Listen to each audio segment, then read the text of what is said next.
श्री गुरुवे नमः। ॐ विष्णुपादाय कृष्णपृष्ठाय भूतले श्रीमते भक्तिवेदांत स्वामी निति नामिने नमस्ते सरस्वते देवे गौरवाणी प्रचारिणे निर्विशेष शून्यवादी पाश्चात्य देशकारिणे। जय श्री कृष्ण चैतन्य प्रभु नित्यानंदा श्री अद्वैत गदाधर श्रीवासादि गौर भक्तवृंद। हरे कृष्णा कृष्ण कृष्ण हरे हरे हरे राम राम राम हरे हरे। हरे कृष्णा। ओके, यस, सो मंत्र जी रीड करिएगा 47 एंड 48 दो श्लोक।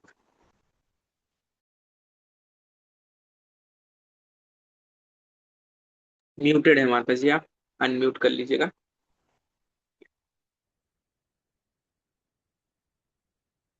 वो होस्ट नहीं दिखा रहा है क्या? एक सेकेंड माता जी, सॉरी, जस्ट मैं मिस हो गया। या अब हो जाएगा माता जी।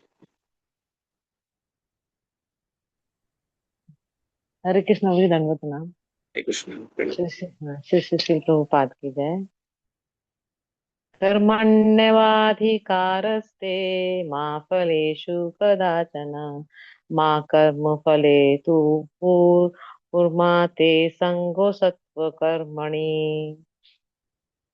तुम्हें अपना कर्म कर्तव्य करने का अधिकार है, किंतु कर्म के फलों के तुम अधिकारी नहीं हो।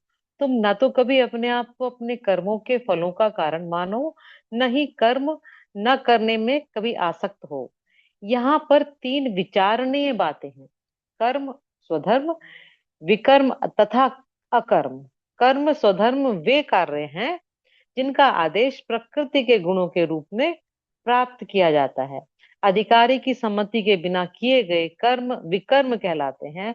और अकर्म का अर्थ है अपने कर्मों को न करना। भगवान ने अर्जुन को उपदेश दिया कि वह निष्क्रिय न हो, अपितु फल के प्रति आसक्त हुए बिना अपना कर्म करे। कर्म फल के प्रति आसक्त रहने वाला भी कर्म का कारण है। इस तरह वह ऐसे कर्म फलों का भोक्ता होता है। जहां तक निर्धारित कर्मों का संबंध है, वे तीन उप श्रेणियों के हो सकते हैं: यथा नित्य कर्म, आपातकालीन कर्म तथा इच्छित कर्म। नित्य कर्म की इच्छा बिना शास्त्रों के निर्देश के अनुसार सतोगुण में रहकर किए जाते हैं। फलयुक्त कर्म कर्म बंधन के कारण बनते हैं, अतः ऐसे कर्म अशुभ हैं। हर व्यक्ति को अपने कर्म पर अधिकार है, किंतु उसे फल से आसक्त अनासक्त होकर कर्म करना चाहिए। ऐसे निष्काम कर्म निस्संदेह मुक्ति पथ की ओर ले जाने वाले हैं। अतः भगवान ने अर्जुन को फलासक्ति रहित होकर कर्म स्वधर्म के रूप में युद्ध करने की आज्ञा दी। उसका युद्ध विमुख होना आसक्ति का दूसरा पहलू है। ऐसी आसक्ति से कभी मुक्ति पथ की प्राप्ति नहीं हो पाती। आसक्ति चाहे स्वीकारात्मक हो या निषेधात्मक, वह बंधन का कारण है। अकर्म पापमय है। अतः कर्तव्य के रूप में युद्ध करना ही अर्जुन के लिए मुक्ति का एकमात्र कल्याणकारी मार्ग था। योगस्थ कुरु कर्माणि संगं त्यक्त्वा धनंजय सिद्धय सिद्धियो समो भूत्वा समत्वं योग उच्यते।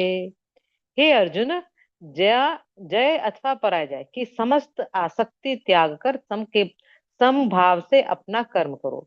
ऐसी समता योग कहलाती है। कृष्ण अर्जुन से कहते हैं कि वह योग में स्थित होकर कर्म करे। और योग है क्या? योग का अर्थ है सदैव चंचल रहने वाली इंद्रियों को वश में रखते हुए परम तत्व को में मन को एकाग्र करना। और परम तत्व कौन है? भगवान ही परम तत्व हैं। और चूंकि वे स्वयं अर्जुन को युद्ध करने के लिए कह रहे हैं, अतः अर्जुन को युद्ध के फल से कोई सरोकार नहीं है। जय या पराजय कृष्ण के लिए विचारणीय है। अर्जुन को तो बस श्री कृष्ण के निर्देश के अनुसार कर्म करना है। कृष्ण के निर्देश का पालन ही स्वास्त्विक योग है, और इसका अभ्यास कृष्ण भावनामृत नामक विधि द्वारा किया जाता है। एकमात्र कृष्ण भावनामृत के माध्यम से ही स्वामित्व भाव का परित्याग किया जा सकता है। इसके लिए उसे कृष्ण का दास या उनके दासों का दास बनना होता है। कृष्ण भावनामृत में कर्म करने की यही एक विधि है जिससे योग में स्थित होकर कर्म किया जा सकता है। अर्जुन अक्षत्रिय है और वह वर्णाश्रम धर्म का अनुयायी है। विष्णु पुराण में कहा गया है कि वर्णाश्रम धर्म का एकमात्र उद्देश्य विष्णु को प्रसन्न करना है। संसारिक नियम है कि लोग पहले अपनी तुष्टि करते हैं, किंतु यहाँ तो अपने को तुष्ट ना करके अर्जुन को तुष्ट करना है। अतः कृष्ण को तुष्ट किए कृष्ण। बिना कोई वर्णाश्रम धर्म अतः कृष्ण को तुष्ट किए बिना कोई वर्णाश्रम धर्म का पालन भी नहीं कर सकता। यहाँ पर परोक्ष रूप से अर्जुन को कृष्ण द्वारा बताई गई विधि के अनुसार कर्म करने का आदेश है। हरे कृष्णा भगवान। Hare Krishna. Thank you so much माता जी, बहुत अच्छे से पढ़े आप। जी ओके। हरे जी। कृष्णा। सो अभी जैसा हमने बताया कि भाई सबसे ज्यादा मिसयूज्ड वर्ड्स और सबसे ज्यादा व्यक्ति जो है कंफ्यूज होते हैं इस वर्ड्स पे, ये जो श्लोक है। तो तात्पर्य ये जो अपना अनुवाद दिया है हम लोग एक एक करके पढ़ते हैं, और पैराग्राफ बाय पैराग्राफ जैसे प्रभुपाद जी ने समझाया वो समझने का प्रयास करते हैं, तो कुछ और चीजों पे चर्चा करेंगे। तो तुम्हें अपने कर्म कर्तव्य करने का अधिकार है, किंतु कर्म के फलों के तुम अधिकारी नहीं। सुनने में तो कितना अजीब सा लगता है कि भाई मैं अपने कर्म करूं और उसके फल का अधिकारी मैं नहीं हूं। ओके ठीक है, यहां तक माना। अभी आगे भी, तुम ना तो कभी अपने आपको अपने कर्मों के फल का कारण मानो। अच्छा, अपने जो कर्म किए, जो एनर्जी लगा रहे हैं, जो काम कर रहे हैं, उसके रिजल्ट का कारण भी मत मानो। ऐसा नहीं कि भाई रिजल्ट ही नहीं, ये भी मत सोचो कि भाई मेरे कारण हुआ है। और ना ही कर्म ना करने में कभी आसक्त हो। कर्म को, ये जो कोई कोई भी कार्य है उसको फिर ना करने, उसमें भी आसक्ति ना हो। बड़ा कंफ्यूजन क्रिएट हो रहा है कि भाई एक तो मतलब अपना कार्य करना है, ये बोला जा रहा है, फिर उसके बाद ये भी बोला जा रहा है कि रिजल्ट में आसक्त नहीं हो आप। फिर उसके बाद ये भी कहा जा रहा है कि ये भी मत समझो कि उसके कारण आप हो। और ऐसा भी नहीं कि भाई ये सब चीज ऊपर का कर लिया तो काम ही मत करो, बैठ जाओ कुर्सी में बढ़िया आराम से न्यूज़पेपर लेके। नहीं, कर्म भी छोड़ने के लिए नहीं कहा जा रहा है। तो है क्या ये पूरा मतलब, कोई भी व्यक्ति इसे पढ़ेगा और घूम जाएगा कि प्रयास क्या है। तो बेसिकली भगवान यहाँ कर्म योग के विषय में बता रहे हैं। कर्मी व्यक्ति जो है वो तो जो कार्य करता है उसका रिजल्ट वो खुद ही रखना चाहता है, उसी के विषय में सोचता है। लेकिन उसका जीवन किसके समान है, ये जो उपदेश दिया जा रहा है, ये शेर के लिए हिरण के लिए नहीं बोला जाए। शेर को क्या करना है भाई, शिकार ढूंढना और खाना है। हिरण जो है घास ढूंढनी और उसको खानी। उनके जीवन में ये अपेक्षित नहीं है। लेकिन यहाँ जो कर्मी के ऊपर लेवल में कर्म योग व्यक्ति जो करना चाहता है उसके लिए ये अपेक्षित है कि वो इस हिसाब से।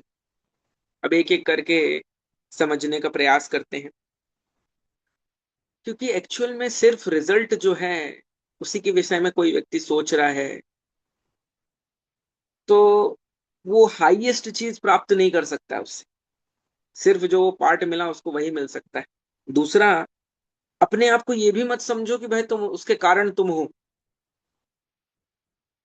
जैसे कोई बच्चा जो है एग्जाम दिया, और एग्जाम दिया और उस रिजल्ट जो भी आया, उसको कहा जा रहा है भाई ये मत समझो कि भाई सिर्फ तुम्हारा हक है इसमें, या जो मतलब तुम्हारे कारण ये रिजल्ट आया है। एक्चुअल में और भी बहुत सारे फैक्टर्स हैं। एग्जाम से पहले बच्चे की तबीयत खराब हो सकती है। एग्जाम लिखने के बाद जो कॉपी चेक कर रहा था, उसका उसके पति से या पत्नी से झगड़ा हो गया, कॉपी चेक करने वाला उसका दिमाग खराब था, बहुत स्ट्रिक्ट कॉपी चेक की उसने। ठीक है, ये भी मानते कॉपी अच्छे से चेक हुई, सब कुछ अच्छे से, जो मार्क्स चढ़ा रहा था उसने अपना कार्य अच्छे से नहीं किया, और रिजल्ट क्या आ गया, फेल। इन सारे फैक्टर में से कोई एक व्यक्ति भी अपना काम अगर अच्छे से नहीं करे तो उसका रिजल्ट क्या होगा, नहीं आएगा रिजल्ट। सो केवल सोल फैक्टर जो व्यक्ति एग्जाम दे रहा है केवल वो नहीं है। और ये अगर हम समझ लेते हैं तो सक्सेस जब है, जब सफलता मिलती है तो अहंकार नहीं आएगा, और जब विफलता मिलती है तो हम डिप्रेस्ड फील नहीं करेंगे। अब जब सफलता मिलती है तो भाई प्राइड या अहंकार क्यों नहीं आएगा, क्योंकि हमें पता है सिर्फ मैं ही नहीं हूं जिसके कारण ये हो पाया है, और जो कि फैक्ट है। अभी हम एक और उदाहरण समझने का प्रयास करेंगे, इससे और अच्छे से क्लैरिटी मिलेगी आप लोगों को इसमें। दूसरा पार्ट ये समझना है कि जब रिजल्ट फेलियर आया तब डिप्रेस नहीं होना, इसलिए क्योंकि भाई हो सकता है मैंने पार्ट अपना अच्छा किया, दूसरी जो ऑड्स थे उसके कारण मेरा रिजल्ट जो है वो सही नहीं आया। सो ये एक्चुअल में ट्रुथ है, इसमें ऐसा नहीं कि कुछ भी करा। और तीसरा जो लास्ट इसमें पैरा लाइन जो आ रही है कि भाई अपने कर्म ना करने में भी ऐसा नहीं कि आसक्त हो, हर किसी को प्रिस्क्राइब्ड ड्यूटीज दी गई हैं। वर्णाश्रम धर्म, हम लोग गीता क्लास में भी चर्चा कर रहे थे कल, ये जो 4 वर्ण और 4 आश्रम बनाए हैं इनके हिसाब से सबकी प्रिस्क्राइब्ड ड्यूटीज है, सबके कार्य हैं। तो वो कार्य भी नहीं करना गलत है। और एक्चुअल में देखेंगे प्रभुपाद जी आखिरी सेकंड लास्ट लाइन में लिख रहे हैं कि अकर्म, अकर्म जो है पापमय है। अब लोग कंफ्यूज हो जाएंगे, प्रभु जी 3 तरह के कर्म सुने थे, एक तो कर्म सुना था जो भाई ठीक है जो कर रहा है उसका रिजल्ट मिल रहा है पुण्य कर्म, एक तो विकर्म सुने थे कि भाई शास्त्रों के हिसाब से नहीं है, और अभी तक तो यही सुने थे कि विकर्म जो है वो तो बहुत बढ़िया है, उसमें ना पाप लगता है ना पुण्य। और यहाँ तो प्रभुपाद जी लिख रहे हैं अकर्म पापमय। तो यहाँ जिस मीनिंग का डिस्कशन हो रहा है अकर्म का, उसका मतलब ये अपनी प्रिस्क्राइब्ड ड्यूटीज ना करना। फिर हम आगे देखेंगे चैप्टर्स में बढ़ते बढ़ते बढ़ते, जो हम लोग अकर्म का डेफिनेशन हमने जो गीता कोर्स में डिस्कस किया है वो अकर्म का मीनिंग आएगा, और जब अर्जुन का जो लेवल बाय लेवल भगवान नॉलेज बढ़ाते हैं और जब बताते हैं, तो जिसकी जो प्रिस्क्राइब्ड ड्यूटीज है उससे उसको हटना नहीं है।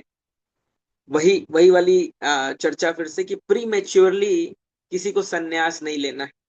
अभी जिस अवस्था में अर्जुन थे, अगर इस समय अगर सन्यास के लिए हाँ कर देते भगवान, तो जाके जो भी साधुगण दूसरे हैं जंगल में तपस्या कर रहे हैं, तो थोड़ा सा भी अगर आनाकानी करते तो उनको मार देते। क्योंकि अभी क्या स्वभाव और नेचर किस हिसाब से है, क्षत्रिय क्षत्रिय धर्म के हिसाब से चीजें। तो अब हम एक उदाहरण समझने का प्रयास करते हैं, इससे हो सकता है चीजें और क्लियर हो। अब मान लीजिए एक दुकान है, किसी की भी दुकान मान लेते हैं, मिठाई की मान लीजिए। उसमें एक व्यक्ति है छोटू, वो काम करता है। अब वो जो काम कर रहा है वो बहुत अच्छा सेल्समैन है, और दिन भर में लाखों की बिक्री करता है। अब वो सोचे कि भाई सारी बिक्री कौन करा रहा है, मैं। सेठ को क्यों दूं मैं मुनाफा इसका, 1 लाख की मिठाई मैंने बेची, 1 लाख मेरे जेब में जाना चाहिए। सही कर रहे हैं ना? बताइए आप लोग, यस नो का ऑप्शन है आप लोगों के पास, टाइप चैट में टाइप कर सकते हैं, नहीं तो थम्स अप या हैंड्स डाउन कुछ भी करके। अच्छा कर रहे हैं ना भाई, देखिए मेहनत तो पूरी छोटू की है। कस्टमर से मिल वो रहा है, वो बता रहा है कि भाई हमारे यहाँ जो मिठाई बनती है फर्स्ट क्लास मिठाई है, बेहतरीन मिठाई, इससे अच्छी मिठाई आपको पूरे इंदौर में कहीं नहीं मिलेगी। बिना मिलावट का शुद्ध घी हम लोग यूज करते हैं, बाबा रामदेव हमसे घी ले जाते हैं और बेचते हैं, इतना शुद्ध घी है हमारा, समझिए। सारी मेहनत कर रहे हैं। क्यों आप लोग नो बोल रहे हैं, मुझे समझ में नहीं आ रहा, भला ऐसा क्यों? ऐसा इसलिए क्योंकि मिठाई पहली तो बात बनाई किसी और ने, वो दुकान जो है उसका किराया सेठ दे रहा है, और जो दूसरे लोग बने हुए मिठाई बनाने में लगे हैं उसमें और बहुत सारे लोग लगे हुए हैं। तो एक पूरी बड़ी पिक्चर में से एक कार्य जो है वो कर रहा है। हो सकता है वो महत्वपूर्ण कार्य हो, इंपॉर्टेंट कार्य कर रहा है, वेरी नाइस। लेकिन अगर मिठाई बनी ही ना हो तो क्या करेंगे, बहुत अच्छे से बेच लेंगे? नहीं। तो केवल एक फैक्टर नहीं है, हमारा एक्शन ही केवल एक फैक्टर नहीं है, ये हमें समझना हो। सो ये पार्ट जब हमें समझ में आता है, होल पिक्चर जब हमें समझ में आती है, जब हम योग शब्द ही तब आता है जब आप भगवान को पिक्चर में लेके आने वाले, और जब भगवान को पिक्चर में आप लेके आते हैं तब आपको समझ में आएगा कि हाँ और भी दूसरी चीजें हैं जिनके बारे में सोचना और सब। वरना कर्मी व्यक्ति क्या सोचता है, मेरी मेहनत, मेरी कमाई, मेरा मुनाफा। लेकिन जो भक्त है या कर्मयोग का पालन कर रहा है, तो समझेंगे, हायर पिक्चर जो है समझेंगे। अब प्रयास करते हैं हम लोग तात्पर्य में। प्रभुपाद जी ने बहुत अच्छी अच्छी बातें कही हैं, जिससे और क्लैरिटी होगी हमें चीजों को समझने में। तो प्रभुपाद जी बता रहे हैं कि यहाँ पर तीन विचारणीय बातें हैं, कर्म, विकर्म तथा कर्म। अब आगे कहा जा रहा है कि अधिकारी की सम्मति के बिना किए गए कर्म विकर्म कहलाते हैं। तो अब दुकान में दो तीन चीजें कर सकता है, या तो खुद चोरी कर सकता है वो, दूसरा ऐसा हो सकता है, अरे भैया प्रॉफिट जब अपने को मिलना ही नहीं है, चुपचाप बैठता हूँ कोने में, कोई आएगा तो बोल दूंगा कल आइएगा भैया, अभी मिठाई है पुरानी है, आपको फ्रेश देंगे अगली बार आइए। अपना कार्य ही नहीं करे, उसका कार्य क्या है, बेचने का, बताने का कि वो बताए, वो कार्य वो ना करे। और फिर आगे एक और लाइन क्या आ रही है, कर्म फल के प्रति आसक्त रहने वाला भी कर्म का कारण बनता है। तो एक्चुअल में यहाँ बोला इसलिए जा रहा है कि भाई कर्म फलों के तुम अधिकारी नहीं हो, और तुम्हें इसको अपना कारण नहीं समझना चाहिए। बेसिकली आप अपना कार्य करिए और रिजल्ट में अपना हिस्सा मत समझिए। इसलिए क्योंकि अगर रिजल्ट आप अपना मानते हैं तो उसके साथ क्या आएगा, पाप और पुण्य जो है उसके साथ आपके पास आएगा। अगर आप अपना मान ही नहीं रहे हैं, कोई बात ही नहीं, क्यों आएगा, सिंपल। उसके बाद फल युक्त कर्म बंधन में अलग अलग सेक्शंस पढ़ रहा हूँ, लाइन बाय लाइन हम लोग नहीं पढ़ रहे। फल युक्त कर्म बंधन के फल युक्त कर्म बंधन के कारण बनते हैं। तो जो जो भी जिसमें रिजल्ट मिल रहा है वही बंधन के कारण बन रहे हैं।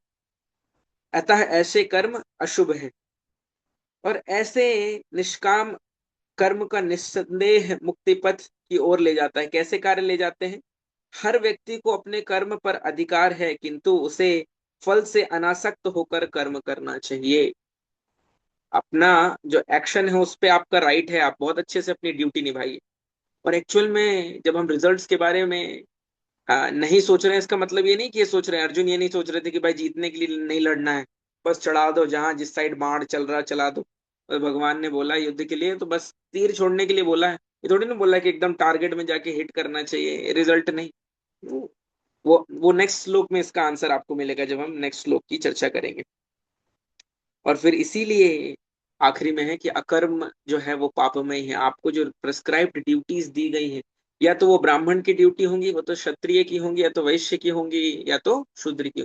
इंटेलेक्चुअल क्लास है, एडमिनिस्ट्रेटिव क्लास है, बिजनेस क्लास है, एंड उसके बाद साथ में जो हेल्प सपोर्टिंग क्लास है, वो सारे क्लास है। जो भी कार्य है, आपको कार्य जो है वो नहीं छोड़ना है। अब नेक्स्ट श्लोक, फिर आगे का डिस्कशन आता है। अब उसमें प्रभुपाद जी बता रहे हैं तात्पर्य में। अब हम पहले अनुवाद पढ़ते हैं। हे अर्जुन, जय अथवा पराजय की समस्त आसक्तियां त्याग कर संभाव से अपना कर्म करो। ऐसे अ, इसी समता को क्या योग कहलाता है, ऐसी समता योग कहलाता है। तो यहाँ भी यही बताया जा रहा है कि भाई विजय या पराजय जो है उसके विषय में आपको सोचना ही नहीं है, और आसक्त बिना हुए कार्य करना है। अब डिफिकल्टी क्या होती है पता है, जब हम किसी टनल में घुस रहे हैं ना, आप में से लोग जो गए होंगे कार से कहीं भी और टनल आती, तो आप जब घुसते हैं ना उसके अंदर, तो बहुत अंधेरा सा दिखता है, और आपको लगता है अरे इतनी रोशनी से एकदम अंधेरे की ओर जा रहा हूँ। लेकिन जैसे ही जैसे उसमें आगे बढ़ते हैं, तो टनल जब दूसरे साइड खुलता है तो वापस धीरे धीरे धीरे करके उजाला आता है। तो अभी क्योंकि हम अपने कर्मों से भी आ सकते हैं और उनके रिजल्ट से भी आ सकते हैं, तो अभी ये देखने और समझने में हमको ऐसा लग रहा है अरे भैया क्या है ये सब, पूरा अंधेरे अंधेरे वाली बात है। लेकिन जैसे ही हम इसमें आगे बढ़ेंगे, धीरे धीरे धीरे धीरे जब नॉलेज हमारा और इंक्रीज होगा, तो हमें समझ में आएगा कि एक्चुअल में कितना प्रोफाउंड है ये। तो प्रभुपाद जी बता रहे हैं योग का एक और अर्थ यहाँ बताया जा रहा है। योग का अर्थ है सदैव चंचल रहने वाली इंद्रियों को वश में रखते हुए परम तत्व में मन को एकाग्र करना। तो जो इंद्रियां हैं अलग अलग, उनको जो चाहिए वो ना देके, और क्या करना है, इंद्रियों को वश में रखते हुए परम तत्व में मन को एकाग्र करना, फोकस्ड होना चाहिए किस पे, भगवान के ऊपर। और परम तत्व कौन है, भगवान ही परम तत्व है, ये बताया जा रहा है। फिर आगे आता है कि अतः अर्जुन को युद्ध के फल से कोई सरोकार नहीं, जय या पराजय कृष्ण के लिए विचारणीय है। अर्जुन को तो बस कृष्ण के निर्देशन अनुसार कर्म करना है। तो अर्जुन को सोचना ही नहीं है कि भाई क्या होगा इसमें, वो कार्य किस लिए कर रहे हैं, ये देख के कि हाँ ये भगवान का निर्देश है, उसके हिसाब से। एंड इसी में आगे कह रहे हैं प्रभुपाद जी, कृष्ण के निर्देश का पालन करना ही वास्तविक योग है। सबसे सिंपल डेफिनेशन है योग। बहुत सारी कॉम्प्लेक्सिटीज के साथ हम समझ सकते हैं चीजों को, और इतनी कॉम्प्लेक्शंस के साथ चीजों को इसलिए समझाना पड़ता है क्योंकि लोग अलग अलग स्तर पे। लेकिन एक्चुअल में इवेंचुअली इस प्लेटफॉर्म में आना है कि कृष्ण के निर्देश का पालन करना ही वास्तविक योग है। और इसका अभ्यास कृष्ण भावनामृत नामक विधि द्वारा किया जाता है। कृष्ण भावनामृत, कृष्ण भावनामृत होना का मतलब क्या है, हर समय, हर जगह, हर चीज में बस कृष्ण कृष्ण कृष्ण कृष्ण कृष्ण कृष्ण कृष्ण। हर चीज में आप कृष्ण को ऐड कर सकते हैं, हर चीज आपके पास जो भी। भक्ति तोड़ने का नहीं है, भक्ति जोड़ने का है। अगर घर है तो हम घर में भगवान की सेवा कर सकते हैं, गाड़ी है तो हम गाड़ी जो है भगवान के मंदिर जा सकते हैं, उसके लिए यूज कर सकते हैं। बोले प्रभु जी ठीक है, किसी की फॉरेन जाने की इच्छा है, फॉरेन ट्रैवल करने की इच्छा है, बताइए उसको कैसे जोड़ देंगे आप भगवान। प्रभुपाद जी ने 108 मंदिर बनाए हैं विश्व भर में, घूमिए दर्शन करिए उन मंदिरों को, क्या दिक्कत है, आपको दिया है भगवान ने अगर, बिल्कुल आपकी इच्छा, आप घूमिए। लेकिन वो बैंकॉक और थाईलैंड के बीच में जाके और ऐसे लोगों के दर्शन करने से जिससे आपकी चेतना इंद्रियां और खराब हो जाएगी, उससे तो अच्छा यही है कि जो इंद्रियों के स्वामी है उनका दर्शन करें। तो कोई भी ऐसा कार्य है, सिर्फ पापमय कार्य जो है, 4 तरीके के पापमय कार्य, क्या, अवैध संग, जुआ, मांसाहार, और क्या है, नशा। ये 4 चीज जो हैं वो कृष्ण से हम कनेक्ट नहीं कर सकते। लेकिन बाकी जितनी चीजें हैं, आप उन सब चीजों को भगवान से कनेक्ट कर सकते हैं, सारी चीज, घर परिवार कुछ भी छोड़ने का जरूरत नहीं है, सब कुछ कृष्ण के साथ जोड़ देना है। ओके, आगे फिर प्रभुपाद जी कह रहे हैं, एकमात्र कृष्ण भावनामृत के माध्यम से ही स्वामित्व भाव का परित्याग किया जा सकता है। इस संसार में प्रोपराइटरशिप, ये मेरा है, ये मेरा है, वही भाई जो बचपन में साथ में खेलते थे, कोई दूसरा अगर किसी को कह दे उनको कुछ तो लड़ने के लिए तैयार हो जाते थे। 100 स्क्वायर फीट जमीन के लिए भी इतने बड़े बड़े विवाद हो जाते हैं परिवार में। अरे बाप, अरे बाप, मारने और मरने में उतर आता है व्यक्ति। क्यों? क्योंकि ये स्वामित्व का भाव है कि ये मेरा है, ये जमीन, भाई मेरे आधार कार्ड में एड्रेस लिखा हुआ है, परमानेंट एड्रेस, इसी जमीन का एड्रेस। उसके पहले पता नहीं कितने लोगों के आधार कार्ड में वो जमीन का एड्रेस लिखा हुआ होगा आपके रजिस्ट्री कराने से पहले, और आपके जाने के बाद कितने लोगों की और रजिस्ट्री उसी प्लॉट पे होगी, आपको पता नहीं। तो किसको कह रहे हैं हम, ट्रेन की सीट जो है, S9, seat number 46, middle birth, उसको हम सोच ले हाँ भाई यही अपना असली ठिकाना है, यही रहना है और यहीं से जाना है। आप जैसे स्टेशन पहुंचे, कोई मतलब का नहीं है वो, S9 46 आपके अब किसी काम का नहीं। तो इसीलिए ये स्वामित्व का भाव जो है हमें छोड़ना पड़ेगा, क्योंकि एक्चुअल में हम स्वामी नहीं हैं। इसके लिए उसे कृष्ण का दास या उनके दासों का दास बनना होता है। तो हमें भगवान का दास बनना है। जब इतना हम कर लें, इतना हमें समझ में आ जाए, तो उसके आगे का प्रिंसिपल आएगा कि भगवान के दासों का दास बनना है। इसके और फिर प्रभुपाद जी लिख रहे हैं, कृष्ण भावनामृत में कर्म करने की यही सही विधि है, जिसे योग में स्थित होकर कर्म किया जाता है। और फिर प्रभुपाद जी वर्णाश्रम धर्म के विषय में कह रहे हैं कि अर्जुन क्षत्रिय है, अतः वह वर्णाश्रम धर्म का अनुयायी है। विष्णु पुराण में कहा गया है कि वर्णाश्रम धर्म का एकमात्र उद्देश्य विष्णु को प्रसन्न करना है। सम सिद्धिर हरि तोषणम, सब कुछ किसके प्रसन्नता के लिए करना है, भगवान के, भगवान की तुष्टि के लिए करना है। सांसारिक नियम यह है कि लोग पहले अपनी तुष्टि करते हैं, किंतु यहाँ तो अपने को तुष्ट ना करके कृष्ण को तुष्ट करना है, ये हमें समझना है।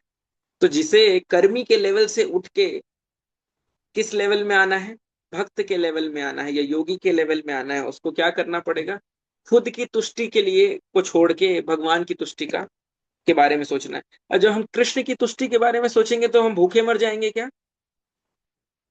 बिल्कुल नहीं। आप 4 आलू के पराठे दही के साथ भोग लगाइए, बराबर 4 के 4 वापस करते हैं भगवान। अगर खाने लग जाते तो शायद आप लगाते ही नहीं, इसीलिए 4 के 4 वापस कर देते। तो इसलिए साथ में क्या हो रहा है, वो भोग जो है आपको प्रसाद रूप में वापस मिल रहा है। ये और कोई नहीं कर सकता, और किसी के लिए संभव नहीं।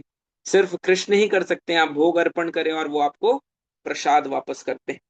अतः कृष्ण को तुष्ट किए बिना कोई वर्णाश्रम धर्म का पालन भी नहीं कर सकता। तो कोई अपनी प्रिस्क्राइब्ड ड्यूटीज जो है वो भी नहीं कर सकता, और अपनी ड्यूटीज ना करने पे भी पाप लगता है, और अपनी जो भी ड्यूटीज उनका पालन करो उसमें भी पुण्य मिलता है व्यक्ति। यहाँ पर परोक्ष रूप से अर्जुन को कृष्ण द्वारा बताई गई विधि के अनुसार कर्म करने का आदेश है। तो जैसा भगवान कह रहे हैं उस हिसाब से कर्म करने का आदेश है। तो इसलिए ये दोनों वर्ड्स बहुत इंपॉर्टेंट थे, और हमने इसीलिए पैराग्राफ लाइन बाय लाइन पढ़ा, क्योंकि बहुत मिसअंडरस्टैंडिंग रहती है लोगों को। पहले सब बोल देते हैं कर्म करो, फल की चिंता मत करो। हर दूसरा कर्मण्यवादी का रास्ते तो ऐसा लगता है बच्चा पैदा होता है श्लोक याद करा दिया जाता है, और उसका मीनिंग कभी समझते ही नहीं हो। बस यही बोल रहे हैं कर्म करो, फल की चिंता नहीं करो। हमें जो कर्म भी करने हैं वो भगवान के लिए करने हैं, और बेस्ट पॉसिबल वे में करना है। लेकिन ये समझना है कि रिजल्ट हमारे हाथ में नहीं है, और रिजल्ट जो है हमारे भोग के लिए नहीं, वो भगवान के लिए। वो छोटू वाले एग्जाम्पल से आप लोगों को याद रहेगा, आशा करते हैं। सो आप में से अगर किन्हीं का प्रश्न हो तो बिल्कुल आप लोग ग्रुप में डाल सकते हैं, और ये दोनों वर्स जो है बहुत अच्छे से समझना जरूरी है। अदरवाइज फिर भगवत गीता पढ़ने का अर्थ नहीं है। बहुत सी बार लोग कहते हैं कि हाँ हम भगवत गीता पढ़ लिए, और बहुत सी बार श्लोक भी बोल देते हैं। प्रभुपाद जी से एक बार किसी ने बोला कि मुझे 700 के 700 वर्ष श्लोक जो है आते हैं। प्रभुपाद जी बोले किसी एक का भी मतलब पता है, या किसी एक वर्ष कोई एक श्लोक भी है वो आप एक दिन भी जी सकते हो उसमें जो लिखा है? तो शांत हो गया हो व्यक्ति। इसलिए लिविंग द भगवत गीता, भगवत गीता पढ़ना है, समझना है, और उसको फिर जीवन में उतारना है। श्लोक याद हो रहा है बहुत अच्छा, लेकिन उसका मीनिंग समझ के अपने जीवन में अपनाना सबसे बड़ी एक्चुअल में भगवत गीता को पढ़ना और समझना है। तो इसीलिए हम लोग जहाँ रिक्वायर्ड है वहाँ स्लो चल रहे हैं, जहाँ रिक्वायर्ड है ज्यादा वर्सेस ले रहे हैं। आशा करते हैं आप लोगों को समझ में आ रहा होगा। और अगर इनकेस किसी का कोई प्रश्न है तो बिल्कुल आप लोग ग्रुप में डालिए, हम लोग डिस्कस करेंगे। शिला प्रभुपाद की जय, श्रीमद् भगवत गीता की जय। Hare Krishna. Thank you so much. Okay, किसी का चैट में कुछ है क्या? नहीं, ओके, ठीक है। कुछ लोगों का है। आ, ओके, उसी टाइम का रिप्लाई कर रहे हैं। छोटू ने सेटअप नहीं किया है दुकान। Okay, thank you so much devotees. जय श्रील प्रभुपाद।